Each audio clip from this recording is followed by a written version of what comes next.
Why do so many Christian marriages still struggle even though both people love the Lord? Let me give you something to think about. Research shows that about 40 to 43% of first marriages end in divorce. 60 to 67% of second marriages fail, and up to 73% of third marriages fail as well. So the idea that the grass is greener on the other side is not just wrong, it's very dangerous. The problem is not your partner. Most times, the problem is the lack of understanding of how marriage works. Hi everyone, welcome back to my channel. If you're new here, I'm Adeshola Akinade, and on this channel we talk about godly relationships, biblical courtships, and kingdom marriage principles. Also, if you're yet to join this family, kindly do so by subscribing. Thank you and God bless you. Last week, we talked about the biblical purposes of a kingdom marriage, how it is not just a reward, but it's an assignment and a covenant. This week, we're answering a deeper question, which is why do marriages, especially Christian marriages, still struggle and how do we fix it? The real problem is that most Christian marriages struggle for one reason: they have revelation, but no application.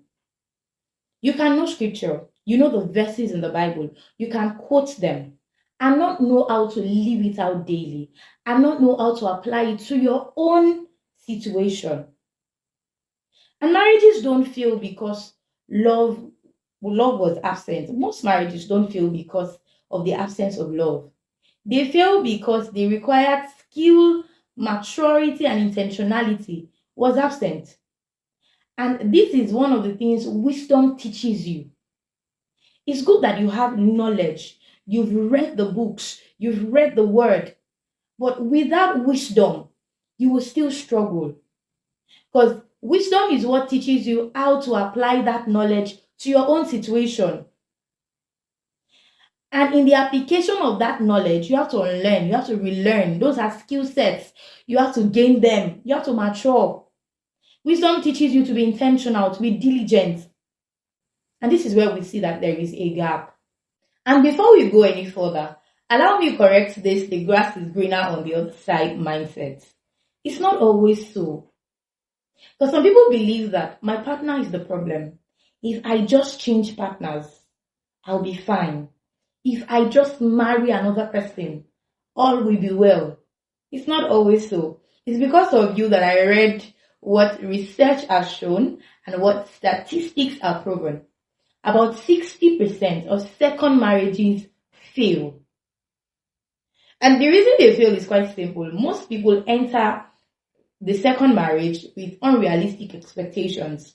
They expect this new partner to be the one to meet them at the point of their needs, to fill all the gaps their first partner wasn't able to fill. They enter it with unhealed wounds. They enter it with wrong patterns, and that's too much of a baggage for anyone to bear. It ends up failing.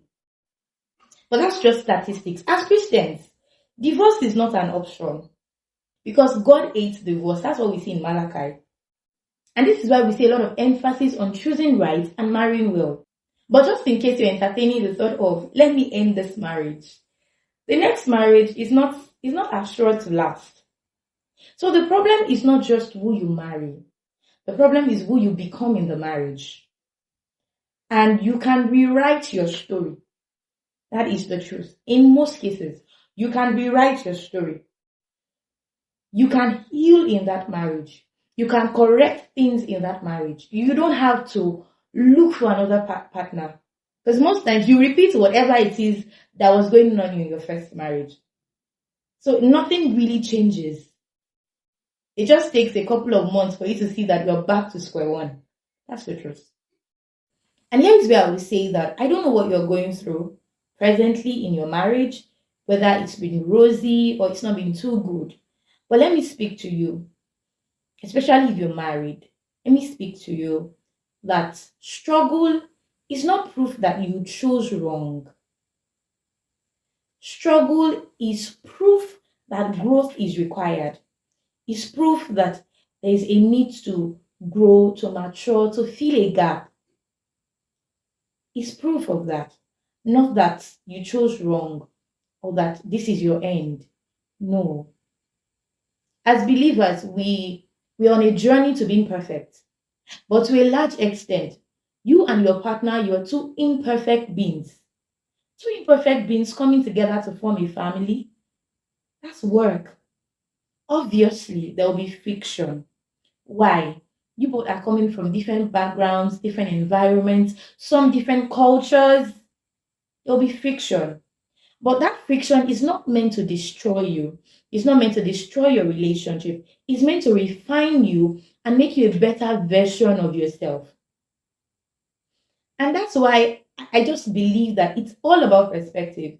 It's about how you see life and how you see situations.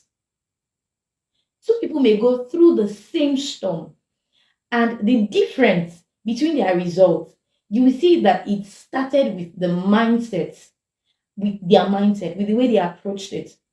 One person saw it as a challenge to grow, another person already gave in to defeat.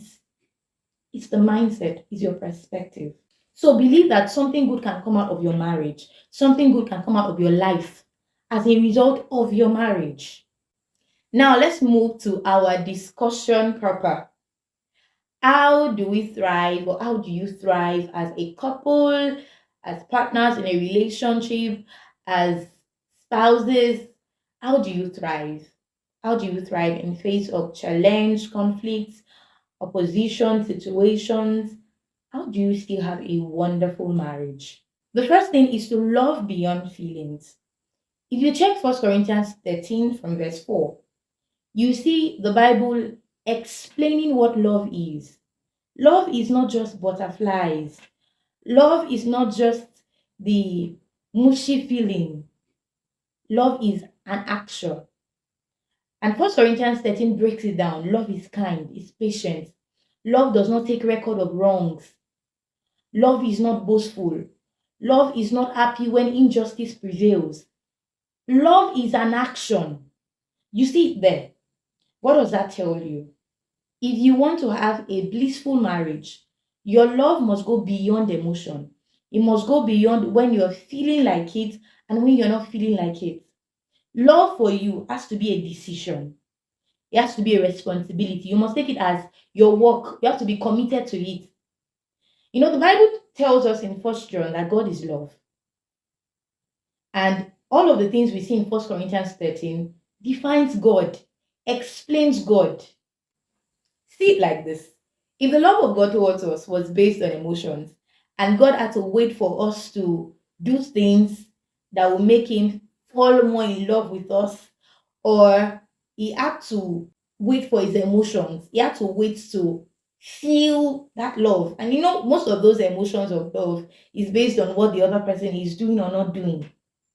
If God had to do that before showing us love, we would be miserable because Jesus wouldn't have died. The Bible even says while we're yet sinners, while we could not do anything for him, while we openly rejected him, he still loved us.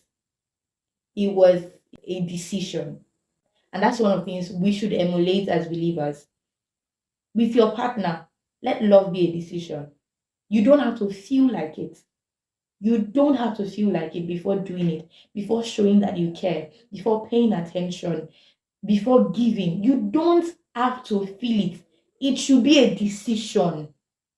The second thing that needs to be done to have a blissful marriage and a wonderful marriage is having communications that build. The Bible makes us understand in Proverbs 18:21 that the power of life and death is in the tongue. In James 1:19, the Bible prescribes how we should live as believers, that we should be swift to hear, we should be slow to anger and slow to speak. That is the blueprint. But we see that in application, that's not usually what we follow as believers, and it causes a lot of problems. I said earlier that the real problem is a lack of application, not the knowledge. We can see the scripture. It's there. We know what the Bible says, but applying it.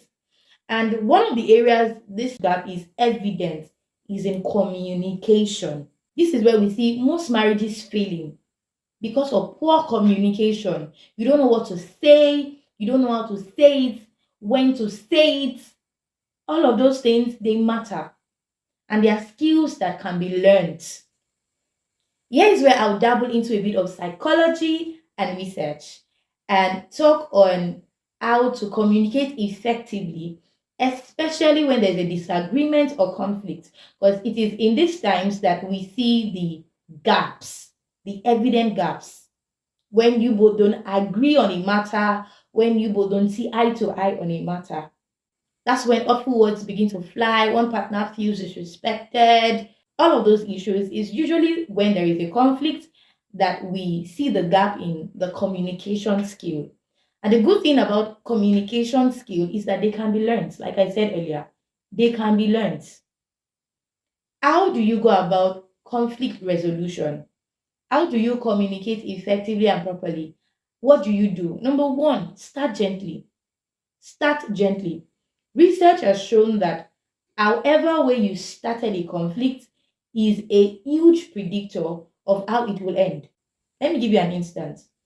If you start a conflict by saying, "You never listen to me, you're just adamant, you don't hear me, you're already blaming, you're throwing blames. The other partner will most likely get defensive because it's more of criticizing their character. You're already throwing blames. The other person will get defensive and resist whatever you want to say. A better way to start, and this is the gentle starting, is by saying how what they did made you feel. That one is gentler. That one is not attacking. You're not attacking their character, their person. No. So the issue is that your partner is not listening to you. You tell your partner that I felt hurt when I made a suggestion and you dismissed that suggestion and it was dismissed. I felt hurt by it. Can we talk about it? So I'm telling you how I feel. That's gentler than saying you just dismiss me. You just never listen to me. That sounds like I want to attack you and attack the way you do things. So start gently. And it's for your own good. Because a harsh start, like I mentioned earlier, it gets you a defensive partner, a resistant partner. A gentle start will get you a partner that is willing to listen. They are calm. When you start gently, they feel emotionally safe. They know you're not here to fight them or attack them. So they are calm and they are willing to listen. The next thing that you should do when there is a conflict is avoid what John Gottman calls the four horsemen. The four horsemen. Number one, criticizing. Number two, contempt. Number three, being defensive. And four, stonewalling. Allow me break it down. The first is criticizing, and I spoke a bit about it earlier. Don't attack their character.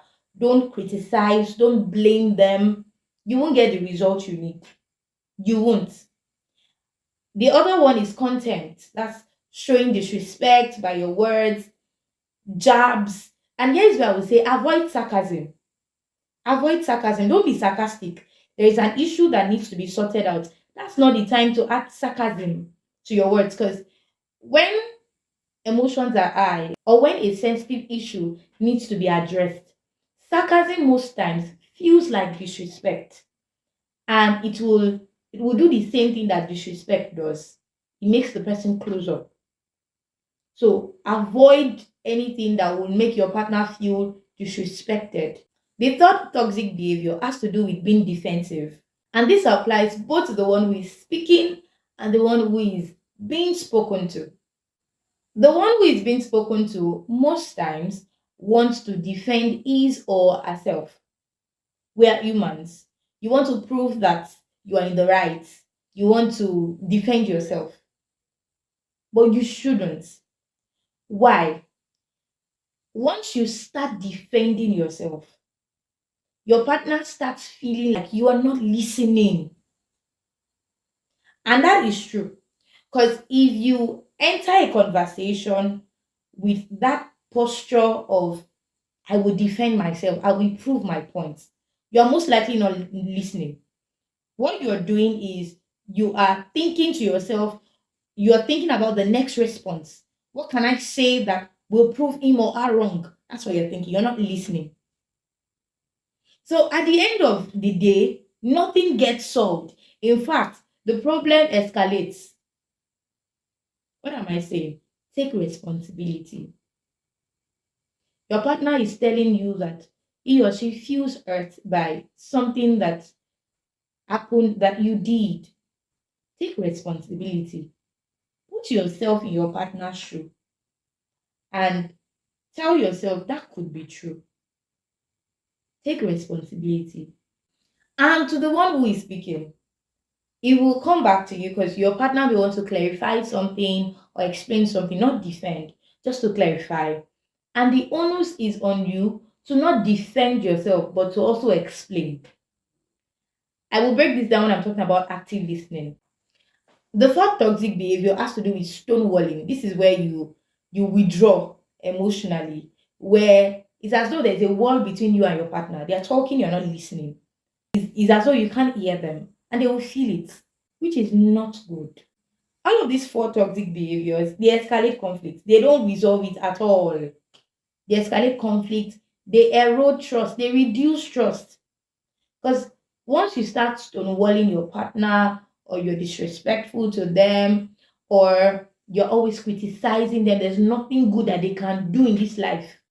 Or your own problem with them is that you're not listening to them. You're always defending yourself, defending your point. They stop talking. They begin to believe that you cannot bear whatever they have to say. Then you start getting an indifferent partner that is worse than a partner that hates you. Another skill you have to learn under communication is active listening. And active listening is not just you hearing with your ears. No. Active listening implies that number one, you are not interrupting them. Allow them talk without interrupting them. It shows respect.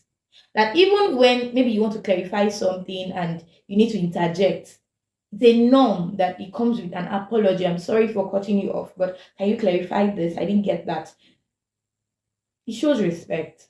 Another feature of active listening is reflecting what your partner said. And one of the ways to do it is by following with words.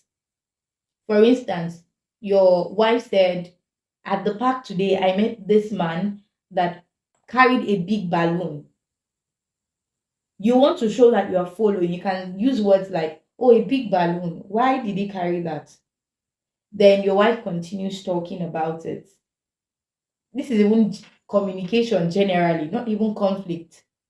You have to show that you're following. You can use your oh, really? It shows that you're listening. Your partner feels encouraged to talk more. Another feature of active listening is that you're validating their feelings. Your partner has said what he or she is not happy with. They've talked about how they felt hurt, they felt dismissed, they felt unloved by something you did. To show that you are listening, you don't start by defending, I said it earlier, but you don't just go straight to the point. No. To show that you listened, first validate their feelings. I hear that you were hurt by this. I understand that this occurred to you. I'm sorry for how what I did made you feel. Validate their feelings. Let them know you had them. Let them know that their feelings are valid. Let them know that this is a safe space. Then you can now talk about the way forward. Once you do this, your partner will calm down. Why? They are feeling heard, they are feeling understood. And if your partner can feel that way, the problem and the conflict is 50% solved. Because it will be easy to negotiate and collaborate on a workable solution. The fourth thing that is important when there is a conflict is for you both to approach it with a win-win mindset. It is us against the world. It is us against this problem. We're a team. It's not me versus you. So you both are not competing to outshine the other. You're not competing to win the argument. You are looking for a way to solve this problem and still remain connected. What am I saying? Focus on understanding your partner than on winning the argument. And this helps you a lot. Also, take breaks when you feel overwhelmed. Because there are times you both are trying to sort out a matter or sort out an issue, and emotions are already running high. It's as though one person is already throwing words that sound hurtful. When you start seeing those things, you know that you both need to just calm down and take a break. So it's best to initiate that conversation and say, let's just pause and come back to this conversation tomorrow or in the evening. And why? Our emotions are running high. We at this point we may say words that we don't mean, and words that can be taken back that will hurt us eventually. So both of you can just take walks. Someone can stay at home to clear your heads, to calm down and come back to that matter.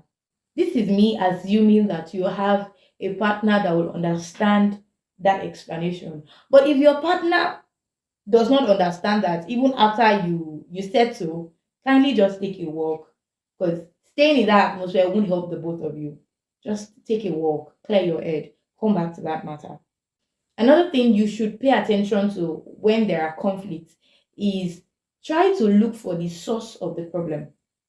Address the source of the problem, not the argument. Because most times, what you are arguing about is not what the problem is. Let me give an example. You're arguing about lateness.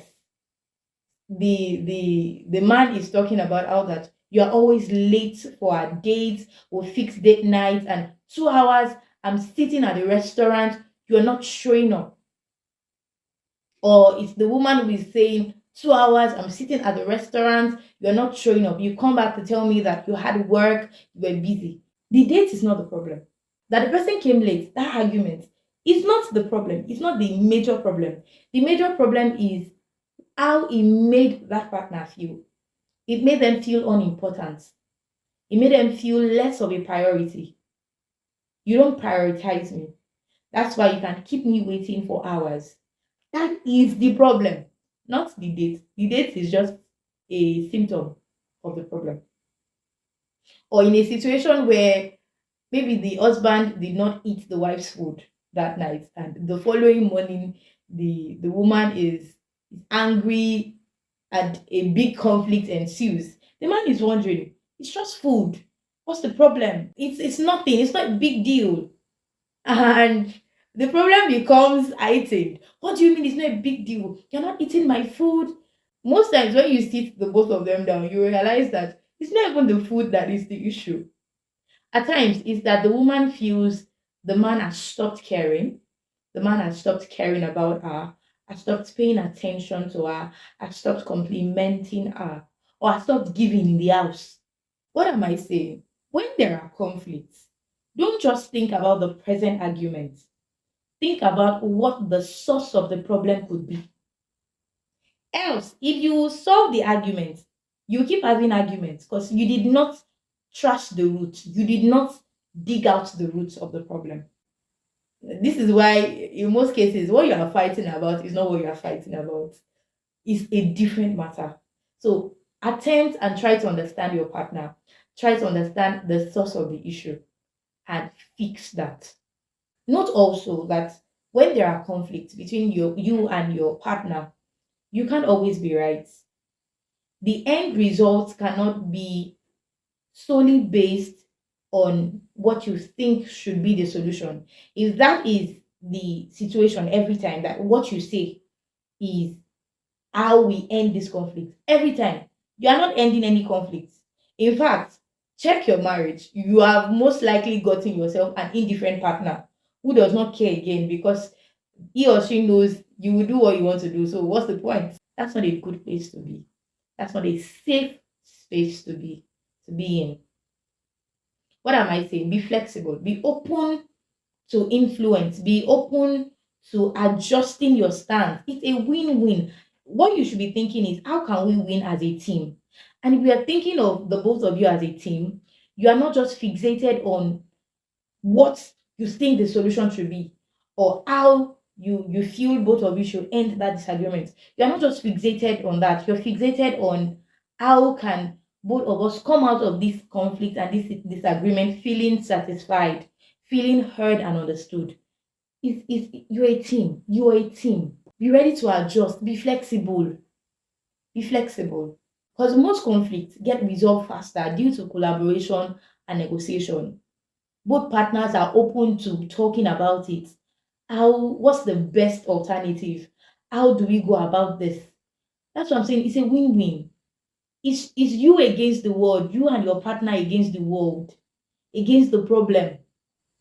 Another communication skill that is important, although I've mentioned it a couple of times now, but this one has nothing to do with conflict. It just has to do with expressing your needs, not always when there is a disagreement, is learning and knowing how to express your needs clearly without blame. You want your partner to do XYZ for you. There is a way to say it. There is a how to say it. That your partner won't end up feeling insufficient, end up feeling unappreciated. You don't want that. Let me give an instance. You want your partner to buy you gifts. You don't start by saying, you don't even buy me gifts. Rather, you say that, and that's one of the things I said earlier. You talk about how it makes you feel. This time around, you're expressing a need, so it's not art. You can say something like, I feel more loved, I feel more cared for when you buy me gifts. I hope to get more of that in the coming days. I just expressed my need. So, what does this show you? To get the best when communicating, don't attack. Express it clearly. Let them know either what you are hoping they will do will make you feel. Or when there is a conflict, what they did, how it made you feel. Then talk about the solution you are suggesting. Because it doesn't just stop at how something makes you feel. Suggest a solution. Suggest a solution. For instance, in this case of expressing needs, instead of saying you don't care about me, you can say that I feel more valued when you spend more time with me. Because the reason you don't feel your partner cares is because they're not spending quality time. So just tell them how that would make you feel. I feel more valued when you spend quality time with me. Can we plan that? So this is me opening it up for conversations and collaborations. Let's discuss this. Let's plan around this. Don't just talk about the feelings. Show a solution. Then you can collaborate. Also, always attempt to repair quickly after conflicts. Don't be the kind of believer that can keep a malice comfortably with his or her partner for weeks and for months. When I'm hearing things like you are keeping a malice for 3 months, 6 months, I'm shocked because I'm wondering, how do you do it? Or better still, how do you pray when you do it?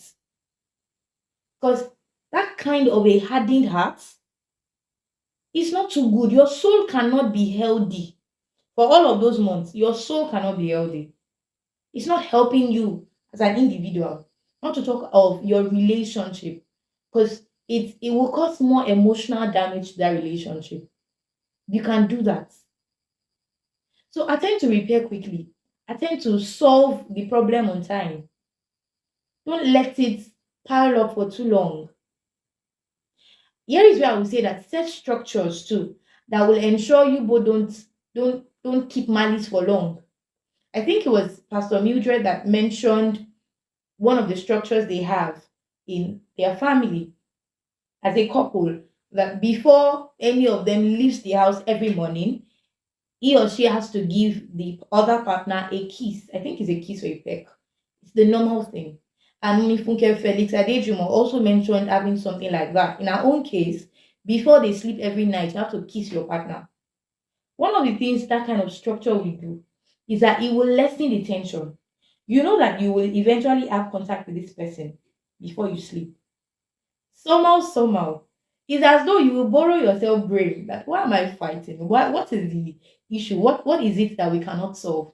At times, it's in those moments that you just burst out laughing and you will trash out the issues. So have structures that will ensure you both solve conflict on time and end disagreement as quick as possible. One last example I remember is one that was shared by an old couple, a Christian couple.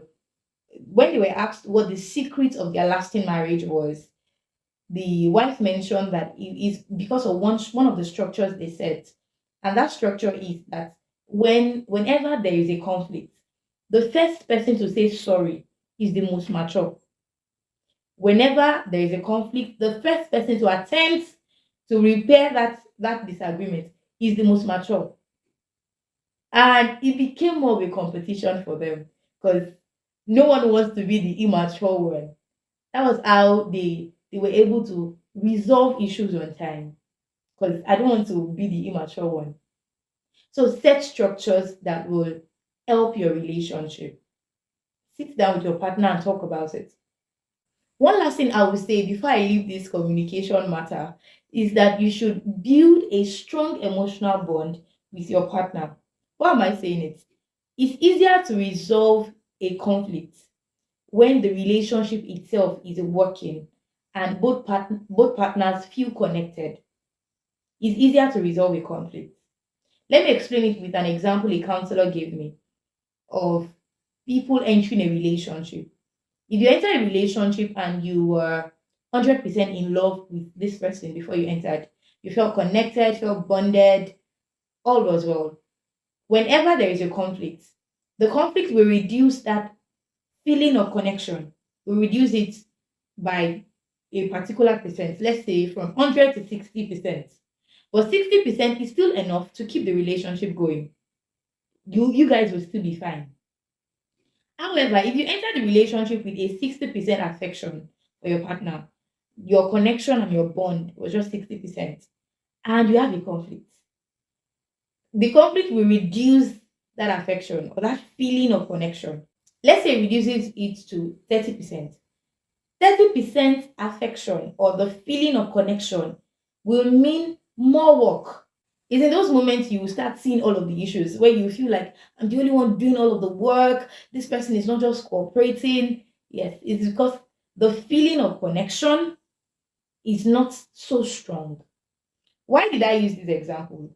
It's the same thing in a marriage or in a relationship. If you don't build the bond between you and your partner, when conflicts come, conflicts are they have a way of reducing that feeling of connection. So if your connection with your partner is not strong enough, the conflict may break your relationship. The conflict may damage your relationship much more than you would have thought. So have a strong bond. Another thing a strong bond does is that it makes the partners interested in resolving the conflict on time. Because you want to go back to how it was. You want to go back to that feeling of connection. You want to go back to that feeling of talking and enjoying your conversations, being with each other. You want to go back to that. But if you've not built the connection, nobody is feeling like going back to anything. Do you get what I'm saying? So build your relationship itself. Spend time together, appreciate one another, talk with each other, communicate, spend quality time. Take yourself on dates, communicate daily, set structures around it. It will build your bond. And that is what I would say concerning communication for now. Because I know that we'll still come back to it. I don't know when, but we'll still come back to it. The third thing that you need to do and you need to be open to doing to have a relationship and a marriage that thrives is forgiveness, but with wisdom. Let me explain why I added that caveat. Forgiveness is necessary. The Bible shows us in Colossians 3:13 what our response should be when we are hurt, when someone does something we don't like, when your partner treats you in a way you don't like. Forgive, let go. But there are things, and this is the balance, there are issues that can come up in a marriage that saying I am sorry does not cut it. Saying I am sorry cannot restore the relationship. Saying I am sorry alone does nothing. So you can forgive because God will help you forgive and let go. But the relationship can never be the same without it being fixed by intervention and structure and accountability. Research has shown us that there are 5 major issues that I'm sorry alone can't cut.